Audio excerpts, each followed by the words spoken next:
যেখানে বিপদে পড়বে আমাকে স্মরণ করিও। বাবা লোকনাথের এই বাণী জীবন পথে কাজে লাগবে।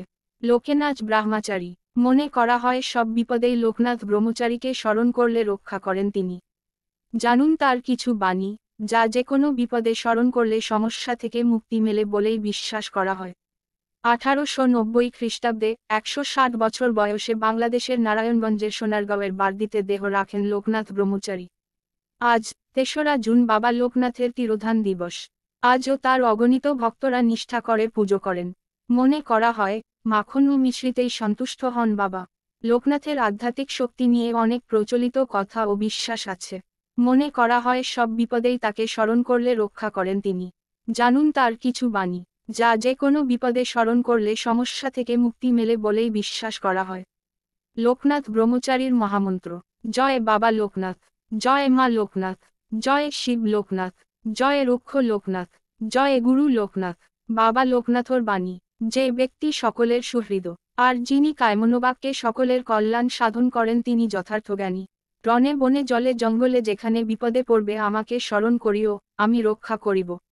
অর্থ উপার্জন করা, তা রক্ষা করা, আর তা ব্যয় করা, সময় বিশ্ব দুঃখ ভোগ করতে হয়। অর্থ সকল অবস্থাতেই মানুষকে কষ্ট দেয়, তাই অর্থব্যয় হলে বা চুরি হলে তার জন্য চিন্তা করে কোন লাভ নেই। ক্রোধ ভালো, কিন্তু ক্রোধান্ধ হওয়া ভালো নয়। সত্য এর মতো পবিত্র আর কিছু নেই। সত্যিই সর্বগমনের একমাত্র সোপান রূপ, সন্দেহ নেই।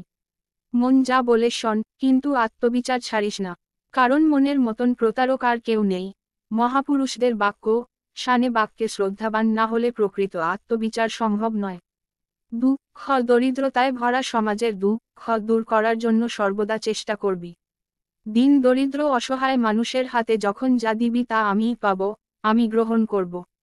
গর্জন করবি কিন্তু আহাম্মক হবি না, ক্রোধ করবি কিন্তু ক্রোধান্ধ হবি না। তোরা যদি দীর্ঘায়ু হতে চাস তাহলে তোদের সদাচারী, শ্রদ্ধাশীল, ঈর্ষাহীন, সত্যবাদী, ক্রোধবিহীন ও সরল স্বভাব হতে হবে।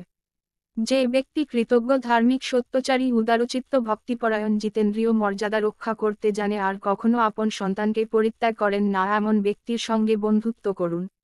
যে ব্যক্তি সকলের সুহৃদ, আর যিনি কায়মনোবাক্যে সকলের কল্যাণ সাধন করেন তিনি যথার্থ জ্ঞানী।